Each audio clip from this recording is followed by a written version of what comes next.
Salutations everybody, it is Matty here today, sitting down to talk about one of my most anticipated games of 2021. That game is The Ascent, which is now available on the Xbox family of consoles and PC for the price tag of $30, as well as a Game Pass Day 1 download. So if you're a part of that service, you can get it right now. Who cares what I have to say about the game? You can try it out for yourself and say whatever you want on it. Now, before we get into anything else, I want to submit an apology that may seem out of place, but I would have loved to have been there day one reviewing this game alongside everyone else yesterday. I really do apologize for that. This has been the most snake-bitten year in my entire career when it comes to advanced access of games. I legitimately try with pretty much any release you could think of. Sometimes we were able to secure access, but more times than not this year, I have not been able to. I'm not entitled to anything, but I'm not snoozing on the fact that it impacts the channel. I know that modern content's very relevant. It's stuff I care about. So I just want to make sure I address it, say I'm very sorry, and that I hope 5-hour impressions are good enough for something like a Game Pass game, because it's becoming increasingly difficult, and I'm going to continue to try no matter what. But just know I acknowledge it, and I'm really sorry about it. With that, let's talk about The Ascent, which is a game that I've made it no secret I was very excited about across my podcasts on the channel here. You've heard me talk about The Ascent and how I said this is a take it to the bank game. It is going to be amazing. It looks fantastic. It's going to blend together nostalgia with modern mechanics. This is going to be the shit. And I hate to say it, but after 5 hours of the game, I'm feeling more disappointment than I am excitement for the future of this game, which is about 15 to 20 hours is what I've read, so I'm a decent way through in the scheme of things. But I wanted to just share my thoughts today before you all go out and download it on Game Pass and let you know how I'm feeling about it so far, and hopefully that these thoughts do change. But for now, I gotta lay it out as it is. The Ascent has not impressed me. Where it has grabbed me is on a narrative and universe level. Its visuals have been stunning. I'm really intrigued by what's happening in this world. And on a mechanical level, The Ascent manages to evolve the nostalgia of action RPGs into something that truly does feel fresh. So it has legs to stand on. If you're watching this just wondering, should I download it on Game Pass? The answer is yes. If you were to buy it, well, right now I'm saying steer away from that for a little bit, but let's get into the nitty gritty. I don't want to be overly negative. Let's start off with what works, the universe itself. So I was expecting something along the lines of The Outer Worlds when they were telling us corporations control the universe in The Ascent. I was thinking, okay, everyone's going to try to sell me something. There's going to be some dark humor there. And I was on target to some extent. There's a quest where you collect the ball sacks of pharaohs. So yeah, there is some really wacky humor in this world, but it actually isn't on a corporate level what I expected. In fact, as you enter this world, it is in complete disarray, which is a really unique stance to take for a game. Instead of establishing, here's what's happening and you're going to watch it dissolve, it's already in the process of doing so. So the corporations have gone bankrupt and they're all starting to figure this out, scramble, pull out. Now there's a power vacuum in this planet, and you are pretty much at the center of this, watching gangs and different groups of people vie for control, and how you get involved with that I thought was pretty solid. Is it the most gripping, interesting narrative? No, but for a type of game like an action RPG that was born from the likes of Diablo, Champions of Norath, as well as Baldur's Gate Dark Alliance, games that I primarily grew up on, I'd say out of all of them, this had the most gripping narrative and interesting universe that made me want to explore more and more. So on a universe standpoint, as expected, The Ascent nails it. And of course that ties into its visuals, which create a unmistakably excellent atmosphere. I mean, some of the camera angles they do are just flexing, and it really creates this perspective that you're in a world. Thanks to that camera view that oftentimes is locked in combat, you don't get to truly appreciate the worlds in action RPGs like this with that isometric camera. But because of creative use with it, you're able to get a more horizontal view of things and appreciate just how large these environments are. And it is a difference maker if you're a veteran in this genre or have experienced a lot of games within it. With that said, another positive note is the mechanics of The Ascent.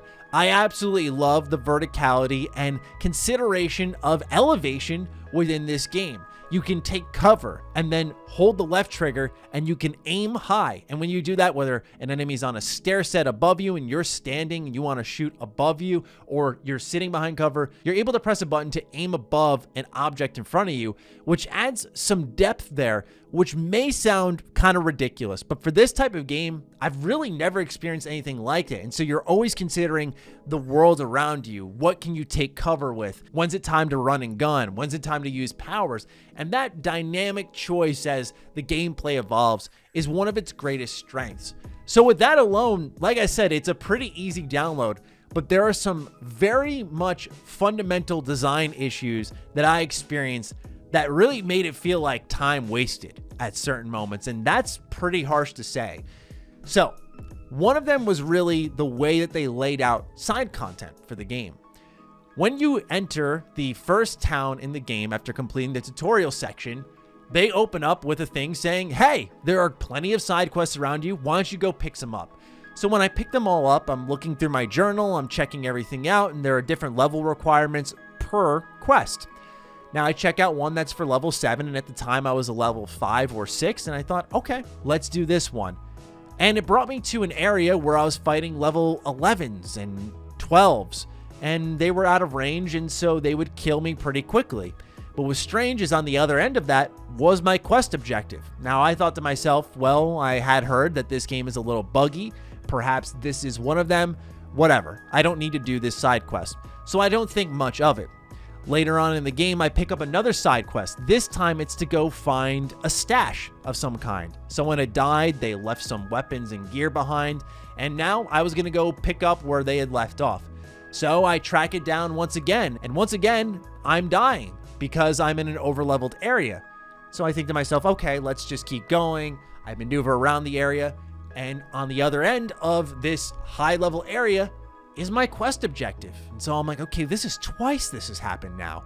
This is really confusing. Why are they putting enemies that are clearly a higher level behind side content? And get this, the quest was marked at level 5. I was level 7, so I was above what was required for this quest, and I was running into level 14s.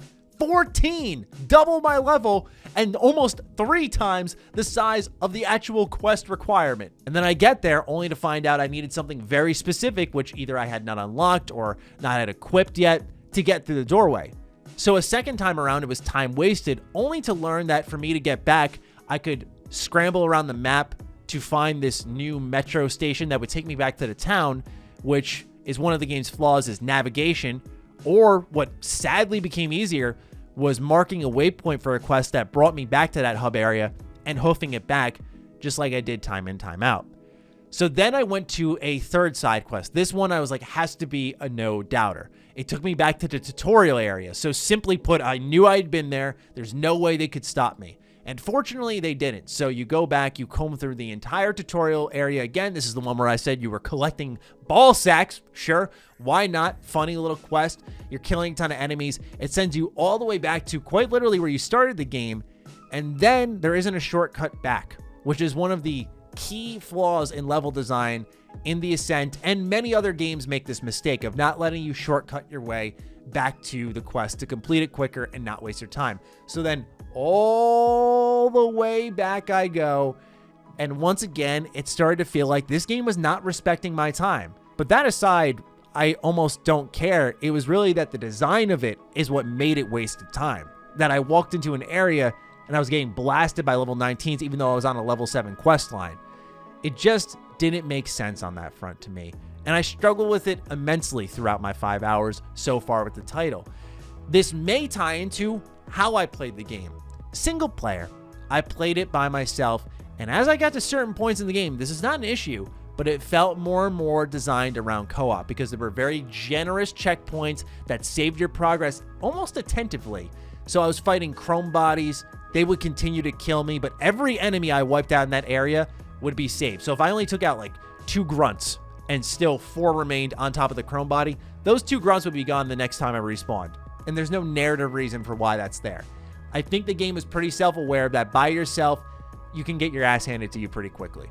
And so I don't feel the game fails on that front. It's just built for a particular experience and enables another type. So single player fans, So maybe that's why I had an issue with those to and fros, because I was by myself, but there's nothing I can do, and I know I'm not the only one who had that issue. There's nothing many of us can do. It's easy to get someone in Game Pass to play with you, but in my case, a lot of my buddies have very slow internet. They couldn't download the game, and I wanted to make sure I had coverage for you all, and I think it's a pretty valid point to bring up. That was probably one of my biggest frustrations, but beyond that are some of the undercooked mechanics. So this game sells itself as an action RPG, and I'm not expecting massive skill trees, but with a game including co-op, there has to be a separation of builds there. How do you do that? There's weapons, armor pieces like your helmet, body piece, leg piece. On top of that, you can equip 2 weapons. You can get augmentations. You can do modules for your weapons. There are upgradable weapons which just scale up their stats. It's nothing deep like putting a scope on it or a suppressor on it. Nothing quite like that. But as I comb through the skill system and some of the loot, I didn't feel there was enough here to separate characters quite like maybe what you'd feel with the class system in Diablo. And while they're not designed to be directly comparable, I think it's a fair complaint because what is there isn't really enough, I feel. So your skill points will go to things like giving yourself more health, giving yourself maybe more energy, more accuracy when shooting so that the spread for your shots doesn't go too wide and you can continuously fire and hit your target for longer. There are skills like that. But really what will separate you and your friends are the weapons you use. Are you going to use a shotgun? Are you going to use a laser pistol? Are you going to use a revolver?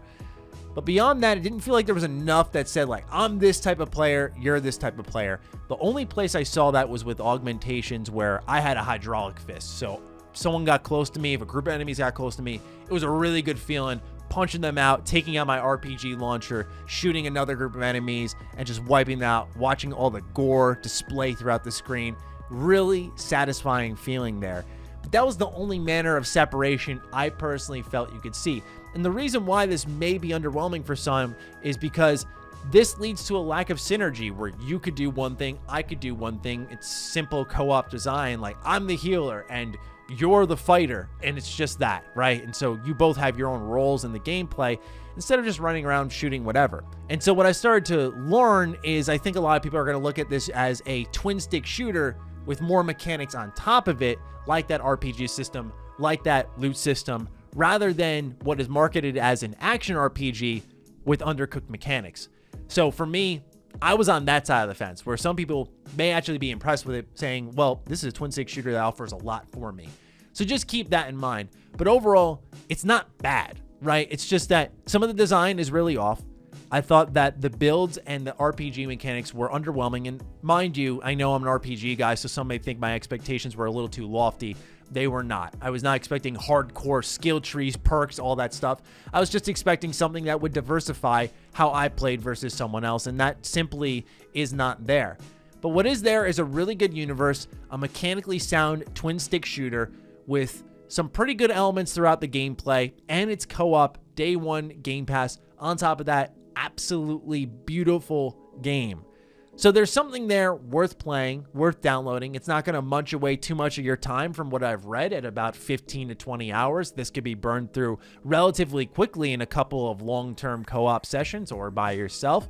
But I just wanted to sit down and make this video, not to drag the game, but I know as someone who is really big on it, I have to imagine some of you were wondering my thoughts on it. And so I thought, let me sit down today, and even though they're not relatively positive, talk about the Ascent, which is a game that I was very invested in.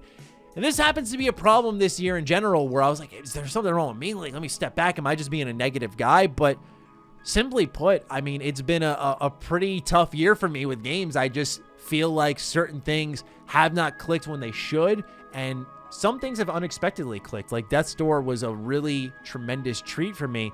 But beyond that, there have been some, what I thought were guarantees, like this game here, that I'm thinking, wow, no, it's not really doing it for me. That's always the worst part about this job, right? Is when you sit down and you're like, well, this thing I thought I'd like, that I was telling you would probably be good, I'm not crazy about it. But don't avoid it at all costs. I just personally right now would not feel confident saying go buy it. And of course I wouldn't feel confident anyway, because I don't like to say that until I beat the game. But you get my point, is that right now I don't have any early indicators of, wow, this may be a purchase. Right now, it seems to be a great Game Pass game, which I didn't really want to say about this one. But still, another exclusive in the Xbox portfolio. It reviewed decently well, so congrats to the team on that. And also, I do want to put people on the alert that this was a game that apparently had a lot of bugs, glitches, and crashes. I did not experience any of that in those 5 hours at all, and I played it 5 hours straight. So there was that. The only bug I saw was in cutscenes. I'd sometimes see people randomly appear or load in. That was about it. So the game might need a patch or two on top of it. Keep that in mind. But beyond that, those are my thoughts so far, my early impressions on the Ascent, and we'll expand upon them more in Defining Duke and Ham Radio podcast, as we always do. So be sure to stay tuned into those shows and keep it locked there. Thank you so much for listening. Thank you so much for your patience. I immensely appreciate you all giving me your time. And what do you think about the Ascent? Have you downloaded it and given it a rip? Let me know what you're thinking. Other than that, follow me on Twitter, follow me on Instagram. Those links are in the description down below. And a big thank you to all the patrons, all the members who continue to support the hell out of the content here. Stay sexy, stay active. I love you all. Peace.